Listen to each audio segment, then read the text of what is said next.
Hello and नमस्ते everyone. यो भिडियोमा म हजुरहरूलाई भुरिलोको टिम्सको इन्भिटेसन कसरी एक्सेप्ट गर्ने भनेर सिकाउँछु। त्यसको लागि सुरुमा हजुरहरूले लगइन गर्नुपर्छ। लगइन सक्सेसफुल भयो। एडमिनले हजुरहरू जुन इमेल आइडीबाट भुरिलोमा लगइन गर्नुहुन्छ त्यही इमेल आइडीमा इन्भाइट गर्नुपर्छ। त्यसपछि हजुरहरूले त्यही इमेल आइडी खोलेर टिम रिक्वेस्ट एक्सेप्ट गर्नुपर्छ।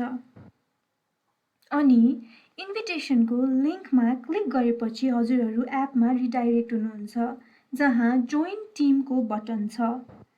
त्यसमा क्लिक गरेपछि हजुरहरू टिममा जोइन हुनुहुन्छ।